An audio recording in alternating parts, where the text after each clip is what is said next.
udah guru yang mendatangi. Kalau kalian masih main-main juga, nggak akan berkah ilmu itu, nggak akan bermanfaat.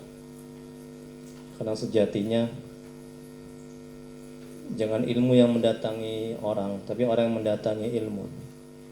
Jangan guru yang mendatangi murid, tapi murid yang mendatangi guru.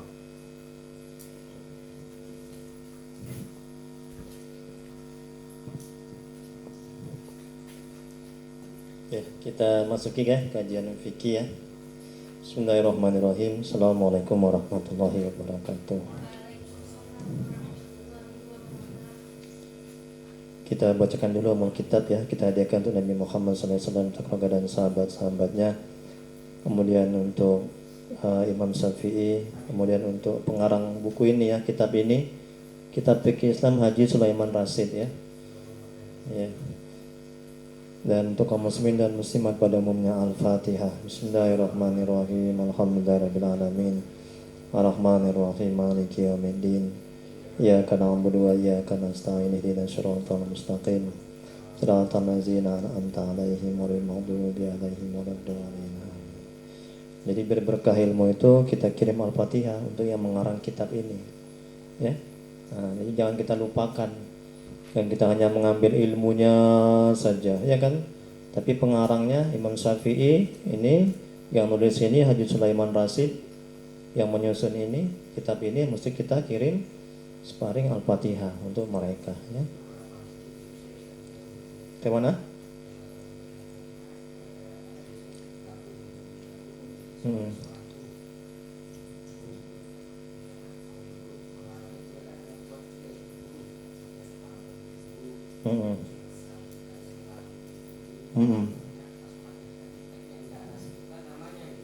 Nggak apa-apa, sama aja, bisa. Oh gitu, nggak apa-apa. Nah, jangan lupa guru-guru kita. Jadi kan di awal juga kita sudah doakan kan, guru-guru kita. Karena tanpa mereka kita nggak bisa begini, iya kan? Nah, gitu. Ya. Nah. Oke, kita mulai bab bersuci nih ya. Dalam hukum Islam, soal bersuci dan segala seluk-beluknya termasuk bagian ilmu dan amalan yang penting. Terutama karena di antara syarat-syarat sholat yang telah ditetapkan bahwa seorang yang akan mengerjakan sholat diwajibkan suci dari hadas dan suci pula badan, pakaian dan tempatnya dari najis. Firman Allah dalam Al-Quran yang artinya sungguhnya Allah menyukai orang-orang yang tobat dan menyukai orang yang menyucikan diri. Quran Surah Al-Baqarah ayat 222. Kemudian perihal bersuci meliputi beberapa perkara berikut. Yang pertama, alat bersuci seperti air, tanah dan sebagainya. Yang kedua, kaifiat atau cara bersuci. Yang ketiga, macam dan jenis-jenis najis yang perlu disucikan. Yang berikutnya, benda yang wajib disucikan. Yang berikutnya yang C, sebab-sebab atau keadaan yang menyebabkan wajib bersuci. Kemudian bersuci ada dua bagian. Pertama, bersuci dari hadas.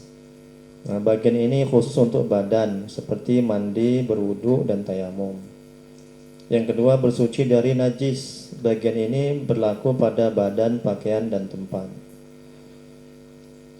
Kemudian berikutnya, macam-macam air. Sebelum kita masuki macam-macam air dan pembagiannya, ada pertanyaan tentang bersuci ini. Biasanya kalau fikih ini banyak pertanyaan. Kalau tasawuf sedikit pertanyaan. Wassalamualaikum warahmatullahi wabarakatuh. Silakan.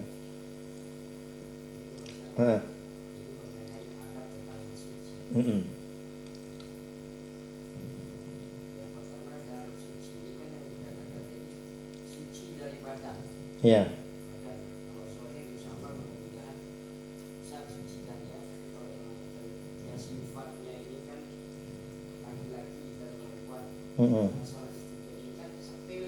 Betul.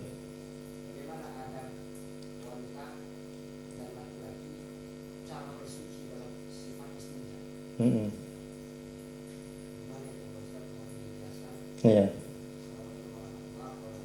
Iya. Assalamualaikum warahmatullahi wabarakatuh. Nah, kalau dia laki, kalau dia perempuan dulu ya, cara beristinja yang baik, yang benar menurut Islam. Nah, itu. Nah, cara beristinja ini yang pertama dia harus jongkok. Wanita nggak boleh berdiri, ya kan? Nah, kemudian yang kedua tidak boleh menghadap kiblat dan tidak boleh membelakangi kiblat, ya. Nah, jadi kalau misalnya kiblatnya di sana, dia di sini, menyamping, nah, gitu. Ya kan? Gitu. Kemudian berikutnya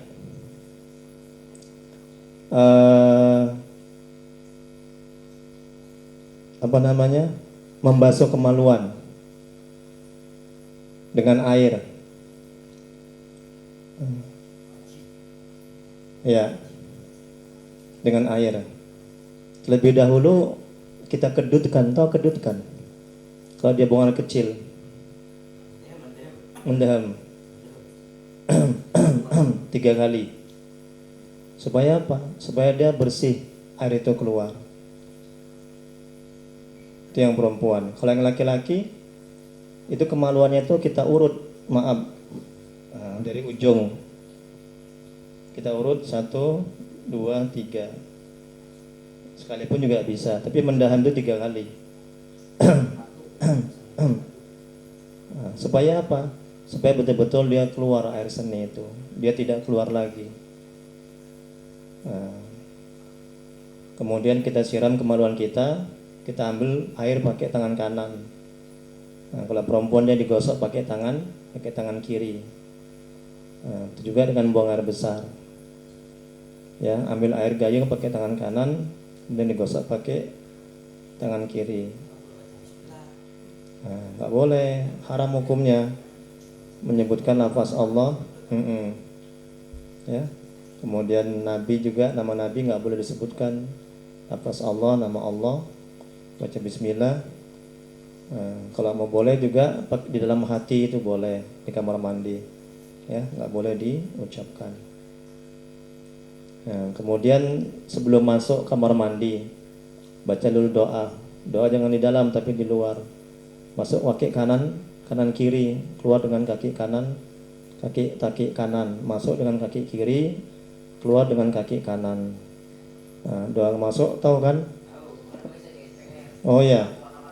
Nah, harus tahu itu. Pinter.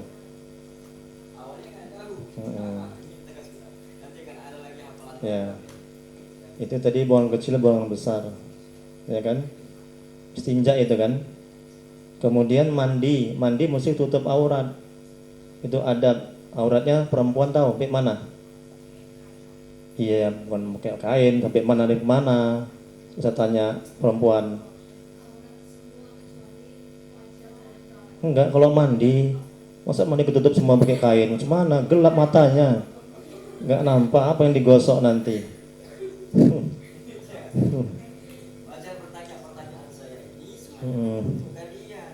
Iya, itu harus tahu itu. Fikih macam mana amal ibadah mau diterima, fikihnya nggak beres, istinjanya nggak beres. Ya. Macam mana aurat perempuan gimana? Mana batasnya? Kalau dia mandi,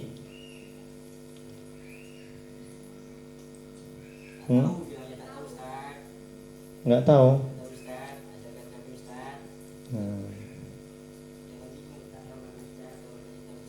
Ya, jadi aurat yang lebih abdul itu ketutup dari mulai payudara sampai sini, dengkul. Pakai basahan kain. Boleh mandi telanjang, boleh. Tidak haram, cuman kurang beradab. Karena ada masa Nabi itu, ada Nabi yang mandi telanjang. Ya. Nah, tapi gitu pun kita kurang beradab, ditutup. Banyak mudaratnya kalau kita mandi telanjang. Salah satunya kita bisa onani. Tahu onani? Itulah godaan setan itu.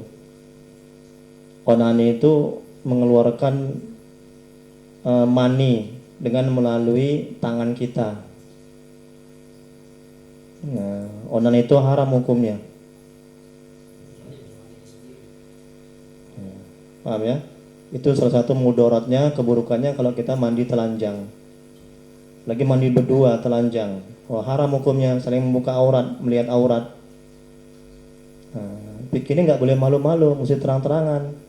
Bicara mani, hadas, berhubungan, onani, ya mesti gitu biar jelas. Kalau enggak nanti, ya jangan malu, malu. Nah, jangan gitu-gitu. Tutup mukanya, malu. Kemaluan, parji, payudara, ya mani, darah haid, ya begitu memang. Pikirnya memang begitu dia. Belak-belakan, terang-terangan. Nggak bisa sembunyi-sembunyi. Kita nggak tahu hukum. Salah nanti kita mengamalkan hukum, salah nanti kita mengamalkan ibadah, nggak diterima amal ibadah kita, ya kan?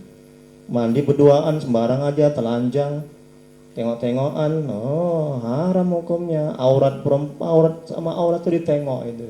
Pembahasan yang dikatakan sama Ustaz ini Iya, bersuci. Jadi panjang pembahasannya itu sebenarnya. Iya. Dan mandi wajib. Kalau kita ini, kalau kita apa namanya, kalau kita keluar mani, mandi junub. Nah, macam mana caranya? Jadi caranya berwuduk dulu. Nah, berwuduk dulu, kemudian basuh kemaluan yang ada maninya itu. Nah, kemudian diguyur air itu dari mulai ujung rambut basah semua. Kalau dia subuh hari, kalau dia dingin kali, nah yang dibasuh kakinya dulu. Basuh kakinya dulu, ya kan? Pahanya dulu, baru dari kepala basuh semua, basah semua. Sebenarnya untuk mandi janabah. Nggak boleh ada yang nggak kena basah. Kalau nggak kena basah nggak sah. Nggak sah mandi wajibnya, nggak sah sholatnya. Pastikan digosok itu. Hati-hati itu. Kenapa berwudu dikatakan sama Allah wajib 3 kali? Kenapa nggak boleh sekali? Iya. Sempurna, ada yang nggak kena ya, diulang lagi, tapi jangan sampai lebih 3 kali. Zalim sama Allah, dia harus 3 kali. Kenapa? Mungkin ada yang kena. Iya. Di sini bilang 3 kali. Gosok betul. Mandinya begitu juga. Iya. Sela-sela jari itu yang sering nggak kena basuh itu. Sela-sela jari kaki, kupingnya itu pastikan basuh kena air. Nah, jangan dingin, nggak mau mandi segala macam. Cepat aja lah biar selesai mandinya.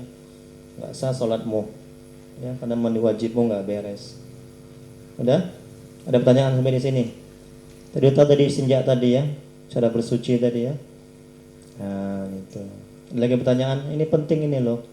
Jangan sampai di ibadahnya nggak sah. Apakah wajib berwudu sebelum mengambil air atau sebelum mereka mengambil janabah?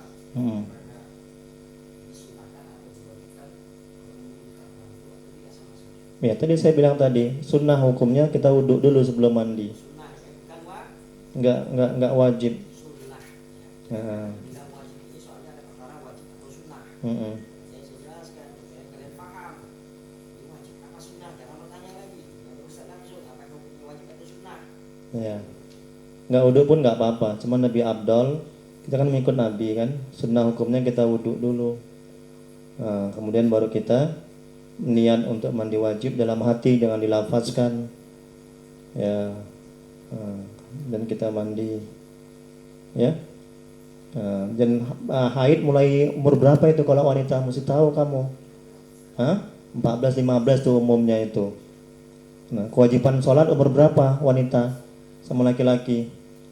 10 tahun. 7 itu masih disuruh. Kalau dia 10 tahun dipukul. Pukul pun nggak boleh bagian muka, mesti bagian pinggul. Itu juga nggak boleh berdarah untuk mendidik. Jangan mukul kayak mukul maling, babak belur. Berdosa, zalim orang tua itu. Lagi sampai nampar pipi, haram hukumnya. Itu kata Nabi. Rasulullah SAW bersabda, Kalau mukul kata Nabi, jangan pukul mukanya, jangan ditampar. Itu ya. Ada lagi pertanyaan mengenai bersuci? Mesti jelas ini sebelum kita masuk ke ini, ke macam-macam air. Jadi apakah dia begitu mandi janabah Hmm. kemudian bersabun atau bersabun atau sabunan dulu? Gimana tuh Ustaz? Apakah Hmm. bersamaan? Hmm. Semua ini kan harus ya jangan ada yang lewat ya setelah ini tidak boleh lewat. Hmm. Ya, tidak boleh ada yang lewat. Nah, Hmm. itu apakah pakai sabun atau sebelum pakai sabun? Jangan sabunan dulu. Yang ada maninya. Nah, ini salah satu yang udah akil balik. Ya. Ciri-cirinya yang pertama tuh umur 15 tahun udah pernah mimpi basah. Kemudian payudara perempuan itu sudah tumbuh. Udah, kemudian suaranya perempuan juga sudah mulai agak berubah. Udah, laki-laki dia itu sudah mimpi, kemudian jakunnya sudah mulai nampak. Ini jakun. Kemudian suaranya juga sudah agak berubah. Nah, itulah ciri-cirinya itu. Udah. Nah, kemudian bedakan mani sama maji. Nah, kalau mani itu tidak najis. Kalau maji itu najis. Mandi mesti mandi basah. Kalau maji nggak pala kita mandi basah. Mandi wajib cukup dibersihkan. Maji itu cirinya sama mani. Ini tolong dipahami. Kalau mani itu agak tebal, agak kuning-kuningan dan agak berbau amis. Kalau misalnya maji itu encer, agak bening dia. Dah.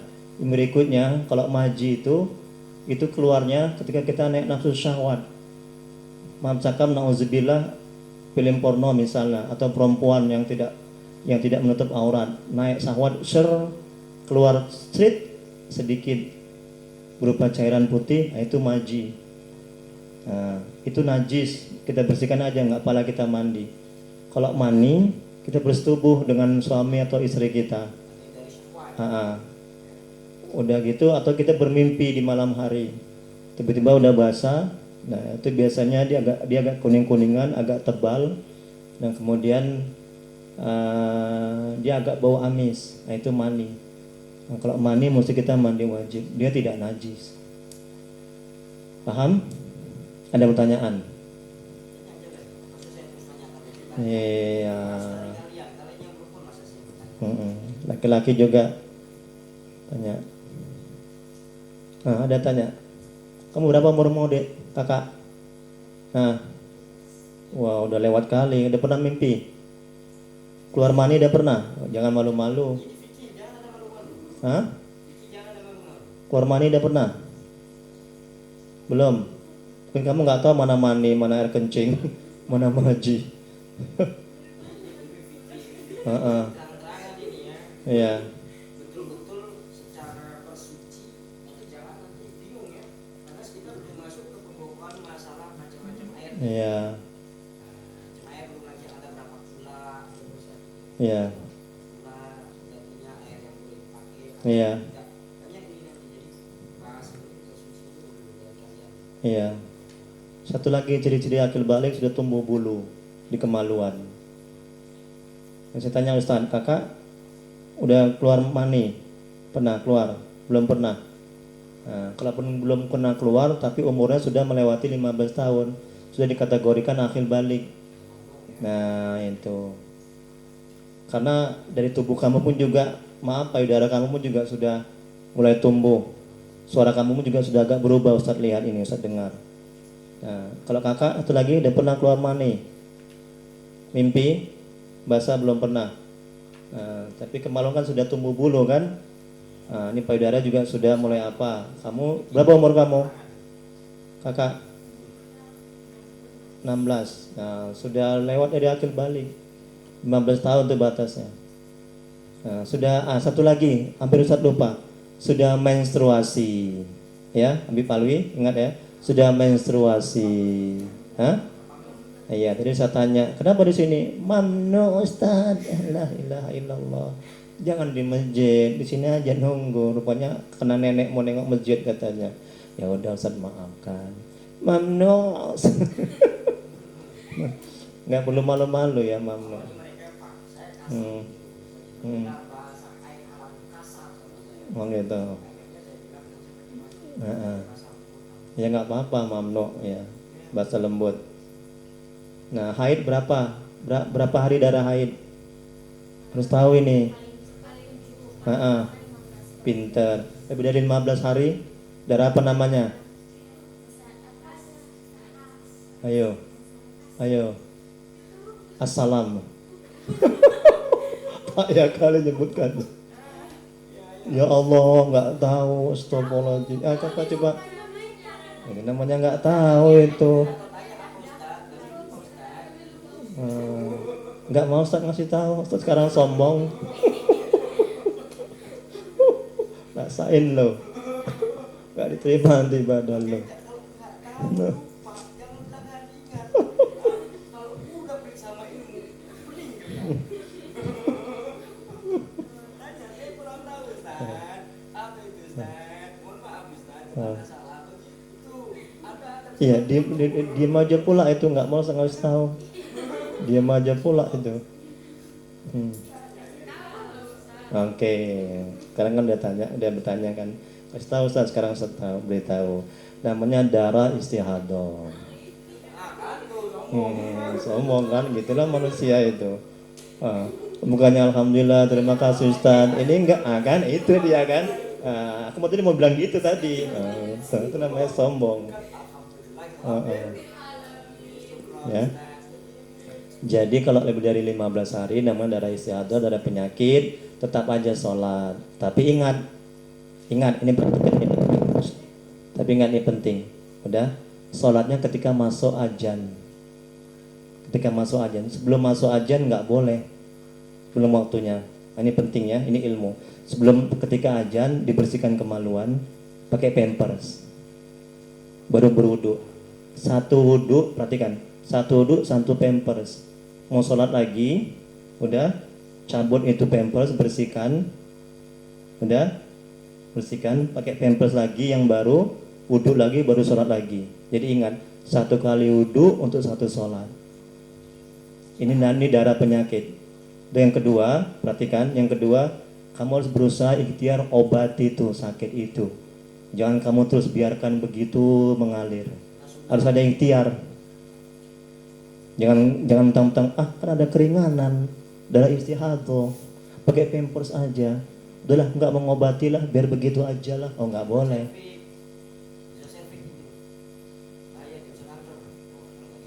Kan darah kotor itu, bisa rusak kemaluanmu nanti. Ya, paham itu? Karena orang ini banyak yang mengalami, terutama wanita itu. Ada mens yang nggak beraturan, ya kan? Lebih dari 15 hari. Ada yang 8 hari, tapi umumnya 7 hari. Ada pertanyaan? 5 menit lagi ya, silakan kakak. Pinter.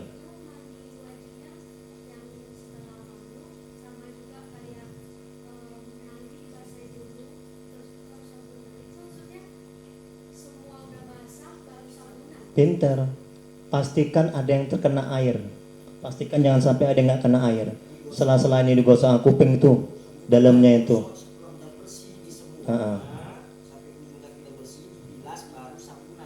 Iya. Dan ada mani-maninya itu di kemaluan, dibersihkan pakai air. Jangan disabuni dulu. Jari-jarinya ini, kuping-kupingnya ini kan sering nggak kena air. Kuping dalam sini. Pastikan nih digosok kuping ini. Hati-hati loh. Ini kan yang sela-sela ini kan. Nah ini sering nggak kena air ini. Kalau nggak kena air ini yang masuk ini lubang ini nggak kita gini kan, nggak kena air, nggak sah salat kita. Wudu kita nggak sah, salat kita nggak sah. Cara nyiram airnya ya, Mas. Heeh. Diajarkan sama Heeh. Heeh. nyiram air. Ambil tangan kanan. Iya. Silakan di kepala itu. Heeh. Kalimat Allahu Akbar. Dalam hati. Di dalam hati. Heeh. Lagi sebelah kiri siram dulu bagian kanan. Heeh. Allahu Akbar. Allahu Akbar. Heeh. Setelah itu ambil lagi. Allahu Akbar. Allahu Akbar. Allahu Akbar. Heeh. Kemudian setelah itu bunuh lagi. Ucapkan kalimat tauhid la ilaha illallah Muhammad. Heeh. Baik itu. Kalian bersihkan semua, sudah bersih. Heeh. Dan sudah kalian bilas kembali seperti biasa, baru pakai sabun. Iya. Ya, alhamdulillah ada tambahan ilmu. Kan jadi kaya kan? Ada ulama yang lain mengatakan begini, ada Habib mengatakan begini. Itu semuanya baik. Patut kita ikuti. Ya, yang nggak baik kalau sambil nyanyi. Jangan diikuti. Ya, terus sambil baca Quran di kamar mandi, sambil kita ini, jangan diikuti. Kalau sepanjang itu baik kita ikuti, kan bagus kan kita zikir dalam hati. Tangan kanan kita basuh, pakai tangan kanan, kemudian tangan kiri. Ada lagi yang lain? Ini bersuci apa lagi? Nah, silakan.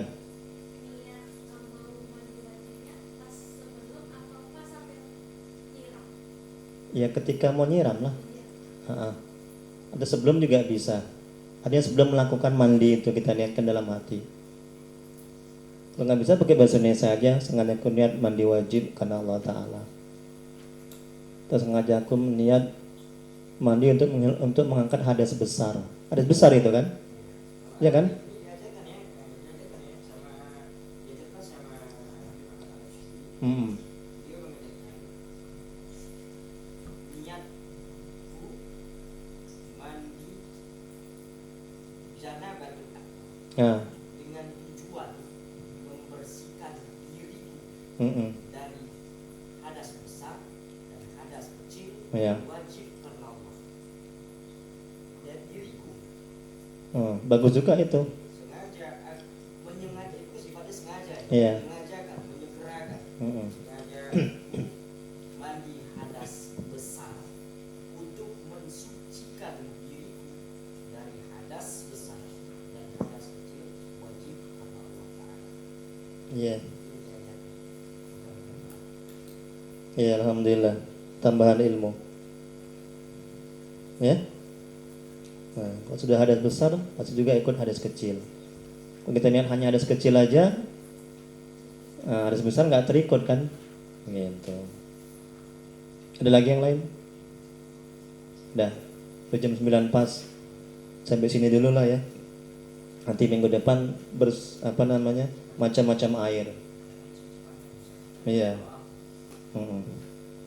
Semacam air ya. Masya Allah, tabarakallah. Semoga berkah ya pertemuan kita ini ya. Semoga bermanfaat. Kita doa lagi ya untuk mengambil berkah. Semakin banyak doa. Jangan lupa nanti ya minggu depan hari Minggu Ahad ya pagi jam 8 ruqyah berjemaah. Nah dibawa temannya tadi Pak Tony bilang katanya ada kawannya. Dia sakit ya Pak Tony? Malas.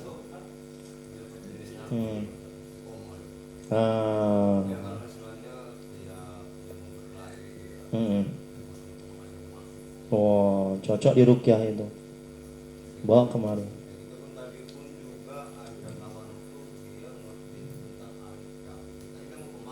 Alikam ngerti dia. Bawa kemari. Ajak.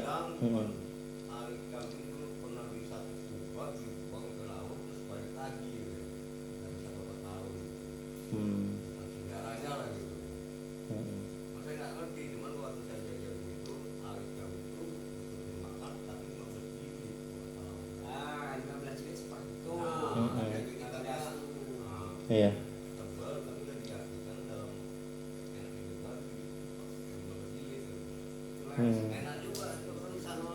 Iya, yang punya Ustadz Tri lah.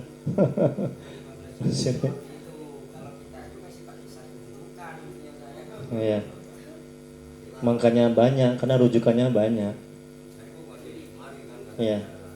Belum bisa.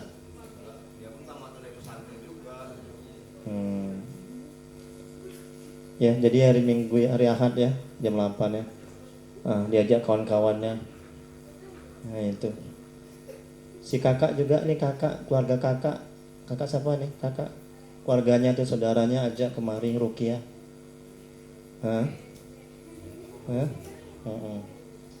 Tetangganya ya diajak. Kita mengajak kebaikan, menebar kebaikan.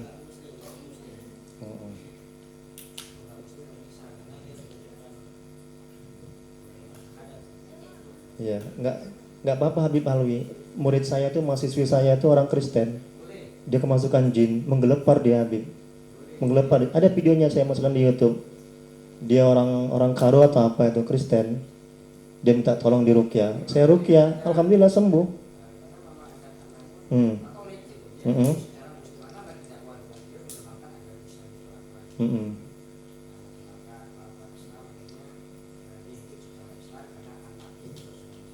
Oh, alhamdulillah. Mm-mm.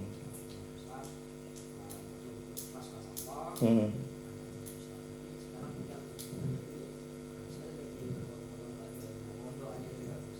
Mm-mm.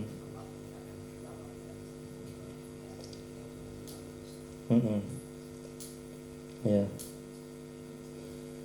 Iya, jadi nggak apa-apa kalau ada yang non muslim. Satu lagi sebelum saya lupa tadi, kalau laki-laki yang perempuan, nah kalau misalnya ini kencing, buang air kecil, jongkok gini kan, nah ini kakinya ini gini, sikit yang kiri, ya, nah yang ini biasa gini aja.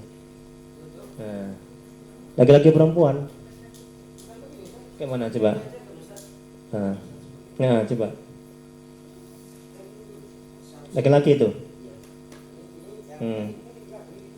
Laki-laki itu, oh, perempuannya? Iya emang nggak boleh. Nah, oh ya, kalau perempuan? Kalau yang perempuan seperti biasa, cuma memang seperti biasa ini juga nggak Hmm. cincin ya, tetap ini cincin. Jadi karena supaya ini ginjal, Hmm. kita ginjal, Hmm. menggeram supaya dia keluar semua. Hmm. Nah, tapi yang perempuan jangan pula ditatap, nggak boleh ditutup, tetap ditutup, bukunya ditutup. Ya. Nah yang segini ditutup, kalau laki-laki memang harus batangnya ditutup. Hmm. Pakai tangan Ditutup ya sebelah kiri. sebelah kiri. Hmm. Nah, tujuannya sebelah kiri ini tujuannya menutup yang tak baik. Hmm. Kalau yang kanan ini mengambil gayung, kita Hmm. ditutup, baju ditutup. Hmm. Laki-laki. Kita tidak melihat mata kita ini tidak melihat keluar kita sendiri. Hmm. Hmm. Jadi diajarkan sama. Ya alhamdulillah, ada tambahan ilmu kan. Ya mungkin ustadznya lupa, ya kan. Nah sehingga ustadz begini mungkin lupa. Nah, seperti kata Habib Alwi tadi. Nah itu, ya. Jadi itu bagus, perlu kita amalkan. Jadi kalau misalnya laki-laki sekali lagi, yang kiri ini ya tutup begini, ya kan. Nah, kemudian kakinya agak diinjek sedikit ya begini ya. Nah gini. Kemudian yang perempuan juga ditutup juga gini tangan kiri. Kemudian tetap juga ininya diangkat begini ya kakinya. Nah, itu. Jadi ada tambahan. Nah tambahannya dari Habib Alwi, kemaluannya itu ditutup pakai tangan kiri. Nah itu ya. Nah ini gunanya ini karena kan nggak selamanya ustadz itu kan sempurna. Jadi harus saling mengisi. Ya mungkin Habib atau yang lainnya, Pak Tony, mungkin kakak yang lainnya, mungkin ada mungkin tambahan-tambahan ilmu dari kitab-kitab yang lain atau guru yang lain. Ya, itu bisa disampaikan. Ustadz, kata guru kami dia pakai kitab ini, itu dijelaskan seperti ini Ustadz, bagaimana gitu. Nah, karena fikih ini kan ya silakan beda-beda, nggak apa-apa. Nah, tapi tujuannya satu. Kalau tauhid nggak boleh beda. Kalau beda kita wajib tidak percaya, tidak mengikuti. Misalnya katanya ada Nabi setelah Nabi Muhammad, itu kan tauhid kan. Nah, itu akidah tauhid, nggak boleh beda-beda. Kalau fikih silakan. Kita kan punya yang terkenal kan 4 mazhab, itu yang terkenal kan. Iya, Imam Maliki, Hambali, Hanafi, Syafi'i, itu yang terkenal. Sebenarnya kan banyak mazhab ini, yang terkenal kan 4 itu kan. Nah, tempatnya kan beda-beda. Kayak ada yang kunut nggak pakai kunut, ya kan. Ada yang apa lagi? Ada yang baca jahar, ada yang sir Bismillah ketika mau sholat, ya kan. Nah, kan beda. Di Mekah kan sir dia Bismillahnya. Kalau kita kan Bismillahirrahmanirrahim, ya kan. Jadi jangan kok di sini istilah sana, di sana menggunakan mazhab Imam Malik. Iya, Imam Syafi'i. Imam Syafi'i jahar, beda kan. Tapi tetap dalilnya memang ada, ya, dalilnya ada, gitu. Jadi tidak dibuat-buat. Kita nggak boleh menyalahkan, kau bid'ah dolalah, sesat kau. Nggak boleh begitu kalau fikih ibadah. Jangan cepat menyalahkan orang. Ya, nggak boleh ya. Kok nggak kunut kau? Nggak sah salat kau itu. Kami lah kunut Imam Syafi'i. Ya nggak boleh ya. Jangan cepat ibadah menyalahkan orang. Nah itu. Masalah tasawuf misalnya beda. Hati-hati ya. Kita udah belajar kan tasawuf ya. Belajar tentang hati. Jangan cepat mengkafirkan, jangan cepat membid'ahkan orang. Ya. Ya, astagfirullahaladzim, astagfirullahaladzim. Allahumma sholli ala sayyidina Muhammad. Bismillahirrahmanirrahim. Alhamdulillahirabbil alamin. Hamdan yufi ni'amahu wa yukafi mazidah. Ya Rabbana lakal hamdu kama yanbaghi li jalali wajhika wa 'azimi sultanik.